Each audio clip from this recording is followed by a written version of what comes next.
이 자리에 예배를 드리러 오신 모든 분들을 주님의 이름으로 환영하고 축복합니다. 우리 함께 이 시간 기도하도록 하겠습니다. 사랑하는 하나님 아버지 참 감사드립니다. 오늘도 주님 앞에 나와 예배 드릴 수 있도록 인도하여 주시는 주님의 은혜에 감사드립니다. 주님을 예배합니다. 주님 홀로 영광 받아 주시옵소서. 우리 예배를 기쁘게 받아 주시옵소서. 주님의 말씀을 듣는 시간입니다. 주님 말씀을 듣고 깨닫고 순종하기로 원합니다. 성령님의 은혜와 지혜로 함께하여 주시기를 구합니다. 주님 이 시간 인도하여 주시옵소서. 우리에게 주님의 은혜를 내려주시옵소서. 주님의 지혜를 내려주시옵소서. 주님께 맡겨드립니다. 주님 감사드립니다. 사랑합니다. 예수 그리스도의 이름으로 기도드립니다. 아멘. 오늘 설교의 주제는 계속해서 용기를 내겠습니다 입니다. 오늘 설교의 주제는 계속해서 용기를 내겠습니다 입니다. 요한복음 16장 15절에서 33절까지의 말씀입니다. 제가 15절에서 18절까지의 말씀을 읽겠습니다. 무릇 아버지께 있는 것은 다 내 것이라. 그러므로 내가 말하기를 그가 내 것을 가지고 너희에게 알리시리라 하였노라. 조금 있으면 너희가 나를 보지 못하겠고 또 조금 있으면 나를 보리라 하시니 제자 중에서 서로 말하되 우리에게 말씀하신 바 조금 있으면 나를 보지 못하겠고 또 조금 있으면 나를 보리라 하시며 또 내가 아버지께로 감이라 하신 것이 무슨 말씀이냐 하고 또 말하되 조금 있으면 이라 하신 말씀이 무슨 말씀이냐 무엇을 말씀하시는지 알지 못하노라 하거늘 아버지께 속한 모든 것은 다 내 것이다. 그렇기 때문에 성령께서 내 것을 받아서 너희에게 알려주실 것이라고 말하는 것이다. 조금 있으면 너희가 나를 더 이상 보지 못할 것이다. 그러나 다시 조금 있으면 나를 보게 될 것이다. 예수님께서 아버지의 것이 다 주님의 것이라고 말씀하심은 성부 하나님과 성자 하나님의 관계를 잘 나타내주고 있는 말씀입니다. 예수님께서는 성부 하나님과 영원히 변치 않는 본질적으로 같은 성질을 지니신 분으로서 이렇게 나타내 주셨습니다. 이런 본질적으로 성장 하나님의 것을 가지고 성령 하나님께서는 제자들을 가르쳐 주실 것입니다. 또한 성령 하나님을 통해 예수님께서 하나님의 계획과 목적에 따라 사역하셨고 하나님 아버지의 뜻을 쫓아 성취하신 일을 깨달아 알게 하실 것이라는 것입니다. 우리에게도 예수님의 말씀을 듣고 깨닫지 못하는 것을 알려주시는 분은 성령 하나님이십니다. 우리 안에 내주하고 계시는 성령 하나님께서 우리를 지도하여 주십니다. 16절에 조금 있으면 제자들이 예수님을 보지 못한다는 것은 예수님의 십자가의 죽음으로 인해서 보지 못한다는 것을 말씀하신 것입니다. 그리고 다시 조금 있으면 예수님을 다시 본다는 것은 무엇을 말할까요? 다시 볼 수 있다? 제자들에게 부활. 맞아요. 예수님께서 부활하실 것이므로 그들이 다시 보게 될 것을 예언하신 것이에요. 그런데 제자들은 주님의 말씀을 이해하지 못했습니다. 예수님의 제자들 중 몇몇이 서로 말했습니다. 조금 있으면 너희가 나를 더 이상 보지 못하겠고 조금 있으면 나를 보게 될 것이라고 하시면서 내 아버지께 가기 때문이다 라고 말씀하신 것은 무슨 뜻일까? 그들이 또 말했습니다. 무슨 뜻으로 조금 있으면 이라고 말씀하셨을까? 무슨 말씀을 하시는지 도무지 이해하지 못하겠다. 제가 19절에서 20절까지 말씀 읽겠습니다. 예수께서 그 묻고자 함을 아시고 이르시되 내 말이 조금 있으면 나를 보지 못하겠고 또 조금 있으면 나를 보리라 함으로 서로 문의하느냐. 내가 진실로 진실로 너희에게 이르노니 너희는 곡하고 애통하겠으나 세상은 기뻐하리라. 너희는 근심하겠으나 너희의 근심이 도리어 기쁨이 되리라. 예수님께서는 제자들이 이것에 대해 묻고 싶어하는 것을 아시고 그들에게 말씀하셨습니다. 내가 조금 있으면 너희가 나를 보지 못하겠고 다시 조금 있으면 나를 보게 될 것이다 라고 해서 그 말이 무슨 뜻인지를 서로 묻고 있느냐. 내가 진실로 진실로 너희에게 말한다. 너희는 울며 애통하겠으나 세상은 기뻐할 것이다. 너희는 근심하겠으나 너희의 근심이 기쁨으로 변할 것이다. 실제로 제자들은 예수님의 죽음으로 울며 애통해 했습니다. 그러나 세상은 어떻게 했죠? 세상은 무엇을 일컫냐면 여기서 어둠에 머물러 있는 유대인들을 말합니다. 이들은 기뻐했죠. 그러나 제자들의 근심은 일시적인 며칠 동안뿐이었습니다. 사망 권세를 이기시고 부활하신 주님으로 인해서 그들은 다시 기뻐하게 되었어요. 우리 함께 21절에서 24절까지 말씀을 읽겠습니다. 시작. 여자가 해산하게 되면 그때가 이르렀으므로 근심하나 아기를 낳으면 세상에 사람난 기쁨으로 말미암아 그 고통을 다시 기억하지 아니하느니라. 지금은 너희가 근심하나 내가 다시 너희를 보리니 너희 마음이 기쁠 것이요 너희 기쁨을 빼앗을 자가 없으리라. 그날에는 너희가 아무것도 내게 묻지 아니하리라. 내가 진실로 진실로 너희에게 이르노니 너희가 무엇이든지 아버지께 구하는 것을 내 이름으로 주시리라.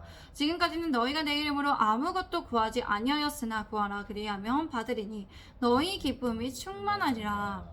주님께서는 예수님의 제자들이 잘 이해할 수 있도록 그들의 주변에서 볼 수 있는 일들을 통해 가르쳐 주셨습니다. 여자가 출산할 때가 되면 진통할 때가 가까웠기 때문에 걱정에 잠기게 됩니다. 오늘날도 그렇습니다. 그러나 아이를 낳으면 사람이 세상에 태어났다는 기쁨 때문에 더 이상 그 고통을 기억하지 않죠. 지금도 동일합니다. 우리 또한 이 세상에 살아가는 것이 고난 가운데 있더라도 해산을 위한 여인의 진통처럼 잠시 동안만 계속될 뿐임을 기억해야 한다는 것이에요. 세상에서 성도가 당하는 환난은 결코 길지 않다는 것을 잊지 않아야 합니다.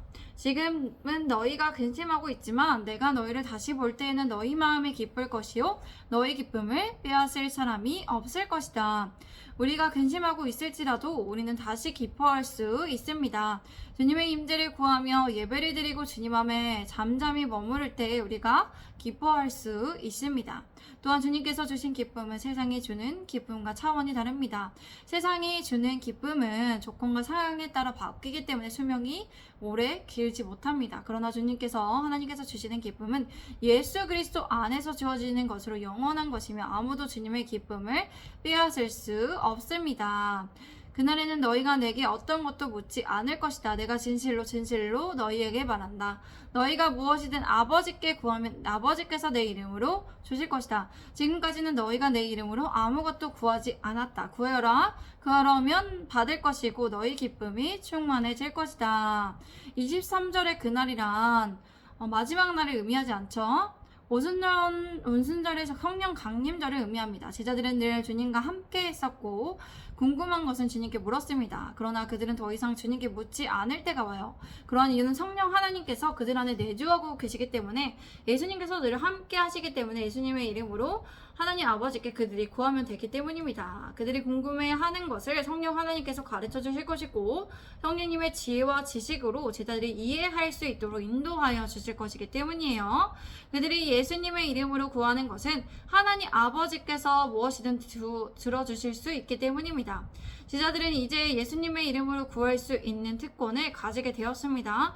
그들은 예수님으로부터 받는 것이 아니라 이제 예수님의 이름으로 구하여 하나님께 직접 받을 수 있게 되었습니다. 그들은 이제 구하는 것을 직접 받게 되는 응답의 확신을 얻게 되므로 기쁨이 충만할 수 있게 되었다는 것입니다. 그러므로 우리가 예수님의 이름으로 구해야 한다는 것입니다. 우리가 여전히 이곳에서 환난을 당하고 여러 가지 하나님의 말씀을 이해하지 못할 때 하나님께서 함께 하시는데도 우리가 느끼지 못할 때 우리 안에 계시고 계시는 성령님 안에서 내주고 계신 성령님 안에서 우리가 구하는 것을 주님께 구체적으로 아뢰야 합니다. 우리가 기도해야 한다는 것이죠. 우리가 기도하지 않고 하나님 앞에 구하지 않기 때문에 슬픔에 잠겨있고 근심할 수 있게 될 수 있다는 것입니다. 우리 또한 예수님의 제자로서 그렇기 때문에 우리가 예수님의 이름으로 구할 때 하나님 아버지께서 응답해 주심으로 충분한 기쁨을 얻을 수 있어요. 우리의 필요한 것을 아시는 주님께 구해야 합니다. 여러 가지 염려와 근심으로 우리 스스로 해결하기보다는 하나님께 우리의 염려와 근심을 맡겨드릴 수 있어야 합니다. 우리의 염려를 말씀드려야 해요. 우리가 개척할 교회에 또 이사할 장소를 구하는 데 있어 또 우리가 살고 있는 이 집이 지금 팔려야 하는 것에 있어서 염려와 근심이 들 때 주님께 맡겨드릴 수 있어야 합니다. 이것을 구체적으로 알면서 우리가 염려와 근심을 우리가 스스로 담당하려고 하지 않는 있는 게 아니라 주님의 이 염려로부터 이 근심으로부터 이것으로 기인한 염려와 근심을 주님께 맡겨드립니다 라고 말씀을 드리고 이렇게 이것이 기도입니다. 예수님의 이름으로 기도한다는 것이. 그리고 우리가 필요한 것을 주님께 구체적으로 알아야 한다는 것이에요. 주님이 우리가 개척할 그 장소가 어디에 있는지 또 어디에서 구할지 또 이사할 장소를 어떻게 구해야 하는지 가까운 거리에서 구해야 될 텐데 어디에서 어떻게 어떠한 가격으로 또 합리적인 우리가 가지고 있는 재정 안에서 구해야 할 텐데 이것들이 잘 원활하게 순조롭게 이어져 나아가기를 원합니다.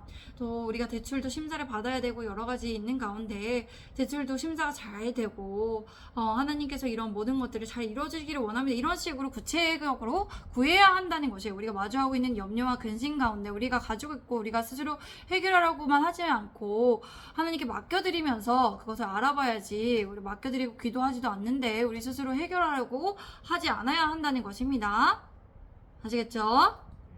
그리고 우리는 주님을 향한 신실한 믿음을 가지고 기다릴 수 있어야 합니다. 주님의 응답을 기다려야 하고 그렇게 함으로써 우리는 주님께서 우리의 기도에 응답하여 주시고 들어주심으로써 말미암아 주님의 기쁨 안에 머물러 살아갈 수 있어요. 우리가 근심과 걱정에 있다면 그것은 기도하지 않기 때문에 주님의 이름으로 구하지 않고 우리의 능력과 힘을 우리의 지혜와 한정적인 것을 의지하고 있기 때문이죠. 제가 25절에서 30절까지 말씀을 읽겠습니다. 이것을 비유로 너희에게 일렀거니와 때가 이르면 다시는 비유로 너희에게 이르지 않고 아버지에 대한 것을 밝히 이르리라. 그날에 너희가 내 이름으로 구할 것이요 내가 너희를 위하여 아버지께 구하겠다 하는 말이 아니니 이는 너희가 나를 사랑하고 또 내가 하나님께로부터 온 줄 믿었으므로 아버지께서 친히 너희를 사랑하심이라. 내가 아버지에게서 나와 세상에 왔고 다시 세상을 떠나 아버지께로 가노라 하시니 제자들이 말하되 지금은 밝히 말씀하시고 아무 비유로도 하지 아니하시니 우리가 지금이야 주님께서 모든 것을 아시고 또 사람의 물음을 기다리시지 않는 줄 아나이다. 이로써 하나님께로부터 나오심을 우리가 믿사옵나이다. 지금까지 내가 이것을 비유로 말했지만 더 이상 비유로 말하지 않고 내 아버지에 대한 것을 분명하게 말할 때가 올 것이다. 그날에는 너희가 내 이름으로 아버지께 구할 것이다. 내가 너희를 위해 아버지께 구하겠다는 말이 아니다. 성령님이 오시면 제자들이 깨닫지 못하던 것을 밝히 알려주십니다. 우리 또한 성령님의 임재로 말미암아 깨닫지 못하던 것을 알 수 있어요. 주님의 말씀을 이해하고 하나님의 뜻과 계획을 이해할 수 있게 된다는 것이에요.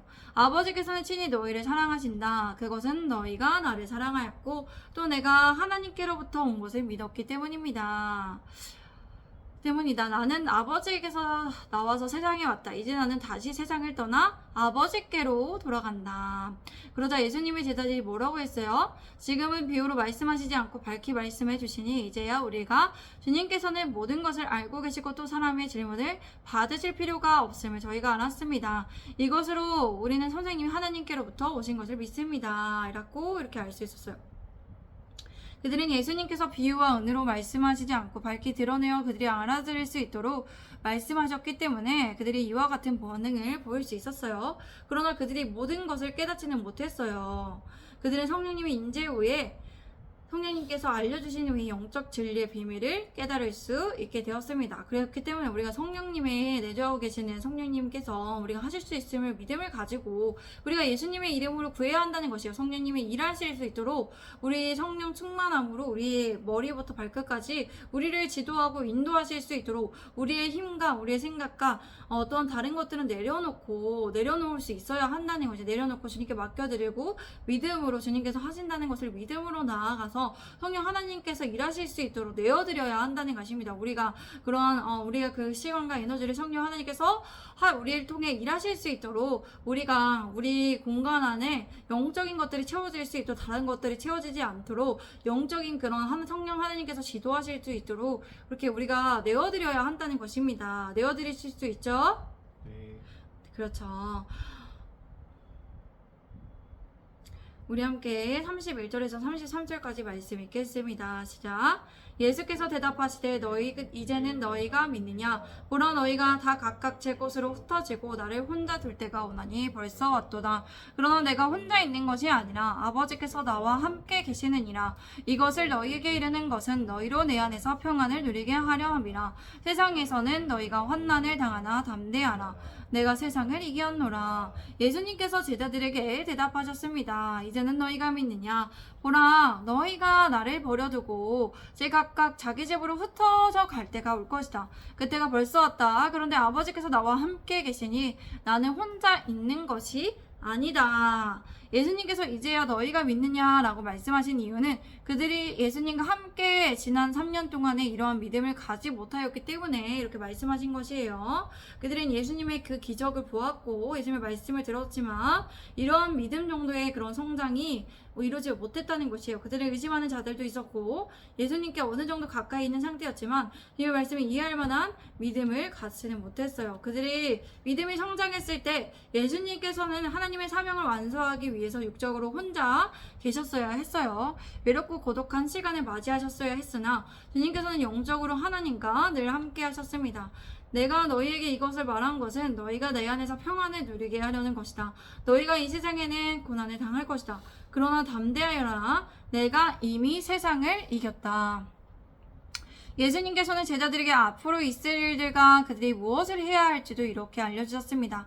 비록 그들이 당시에는 이해하지 못하더라도 나중에는 성령님으로부터 모든 것을 생각해내고 이해할 수 있게 되었기 때문이에요. 예수님께서 이것들을 말하신 이유는 그들이 염려하고 두려워할 수 있는 상황에서도 주님 안에 평안을 누리게 하시기 위해서 말씀하신 것이에요.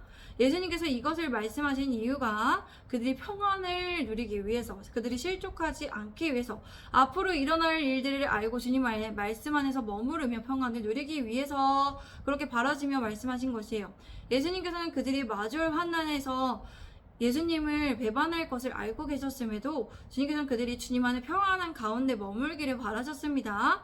우리 또한 세상에서 어렵고 힘든 일을 겪을 때가 있어요. 우리가 지금 또 어렵고 힘든 일을 겪을 수도 있습니다. 우리의 염려와 근심이 많고 또 어떻게 그것이 현실적으로 가능하나라고 생각해서 불가능하다라고 생각했기 때문에 근심과 걱정이 많을 수 있지만 그 근심과 걱정을 내려놓아야 합니다. 우리가 그리하여서 주님의 말씀 가운데서 주님의 말씀을 붙들고 주님 안에 평안 안에 머물러야 돼요. 주님이 예수님의 이름으로 구하면서 예수님의 응답을 기다려 구체적으로 아뢰어야 합니다. 그럴 때 우리가 주님 안에 평안과 기쁨을 누릴 수 있습니다. 그리고 우리는 예수님께서 우리가 환난에 당하더라도 담대하기를 원하신다는 것을 기억해야 합니다.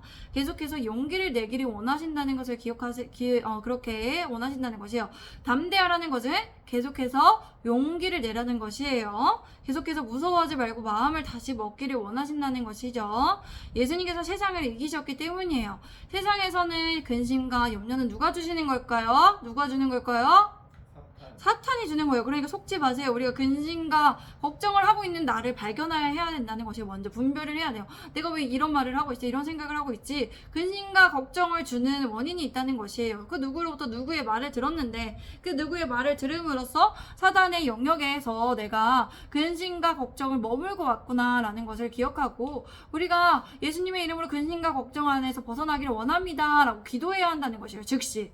아시겠죠? 그래서 우리가 근심하지 않고 걱정하지 않고 주님 안에 평안하길 원합니다. 주님 평안하길 원합니다 라고 기도해야 돼요. 즉시 발견하고 먼저 분별할 수 있도록 구하고 두 번째는 분별한 것을 기도하고 또 세 번째는 어떻게 해야 돼요? 우리가 원하는 것을 구체적으로 평안하기를 원합니다 라고 또 필요한 것을 주님 우리가 이것이 필요합니다. 주님의 교회를 세워나가는 데서 재정이 필요합니다. 또 이 집이 빨리 팔리기가 필요합니다. 이렇게 구체적으로 기도해야 한다는 것이에요. 주님께서 기도하라고 하셨는데 내가 기도를 하지 않고 있다는 것을 그것을 우리가 회개하면서 각성하면서 우리가 주님의 이름으로 구해야 한다는 것입니다. 예수님께서는 세상의 임금이 사단을 정복하셨어요. 세상의 임금이 죄와 사망의 권세를 가지고 있어요. 죄와 사망의 권세에 근심과 염려가 포함되어 있어요. 죄는 근심과 염려를 연결하고 있는 고리입니다. 그렇기 때문에 그걸 죄를 끊어내야 한다는 것입니다. 아시겠죠? 죄를 끊어내시고 예수님 안에서 평안과 예수님 안에서 기쁨 안에 머무르시기를 그렇게 구체적으로 기도하셔서 계속해서 용기를 잃지 않고 절망하지 않고 주님 안에서 평안을 누리시기를 바랍니다. 아멘. 우리 함께 이 시간 기도하도록 하겠습니다. 사랑하는 하나님 아버지, 우리가 계속해서 계속해서 우리가 용기를 잃지 않고 주님의 이름으로 구하기를 원합니다. 우리 구체적으로 우리가 가지고 있는, 우리가 마주하고 있는 이 개척교회를 세워나가는 것에 있어서 시간이 얼마 안 남았습니다. 2달 반 정도 있는 것 같은데 이 시간 동안 이 아파트의 집이 빨리 매매가 되기를 원합니다. 벌써 한 달이 지났습니다. 매매 기간을 내어놓은 지가 지났는데 한 명도 아직 문의를 들어오지 않았는데 네 군데 부동산에도 전화를 했는데 아직 아무 데에서도 연락이 오지 않았습니다. 주님 빨리 이 집을 매매할 사람을 주님께서 보내주시고 이 집이 빨리 팔리기를 원합니다. 팔려서 또 개척해야 될 장소를 구하기를 원합니다. 그 장소가 이제 우리가 원래 구하려고 했던 그 장소는 이미 팔렸습니다. 그래서 낙담하지 않게 하시고 주님 그 다른 장소를 주님께서 예비하고 계신 일로 믿습니다. 그 장소를 보여주시고 인천이든 평택이든 하나님 우리가 구체적으로 구합니다. 인천에 있는 곳에 또 평택에 또 지제어 그런 부근에 예수님의 교회를 개척할 수 있는 그 장소를 우리에게 주시옵시고 우리가 그 알아볼 수 있는 눈을 주시고 또 여러 가지 일과 관계 관련돼서 재정과 관련돼서도 적합한 가격과 또 여러 가지 일과 관계들이 잘 풀려나갈 수 있도록 도와주시옵소서. 우리에게 필요한 모든 재정과 또 모든 힘과 능력과 지혜와 지식을 허락하여 주시고 채워주셔서 주님의 뜻대로 잘 교회를 세워나갈 수 있게 하시고 이사할 수 있도록 도와주시옵소서. 주님께서 이루실 것을 믿습니다. 주님께서 함께 하실 것을 믿습니다. 주님의 이름으로 우리가 믿음으로 구합니다. 주님 감사합니다. 계속해서 우리가 용기를 잃지 않고 계속해서 근심하지 않고 걱정하지 않고 우리의 근심과 걱정을 맡겨드리고 평안에 머물면서 우리가 지혜와 지식을 구하면서 또 찾아보고 또 주님께 물어보고 그렇게 주님 앞에 기도하면서 살아가게 하여 주시옵소서. 주님 감사합니다. 사랑합니다. 예수 그리스도의 이름으로 기도드립니다. 아멘. 감사합니다. 오늘도 함께 해주신 모든 분들께 감사드립니다. 샬롬.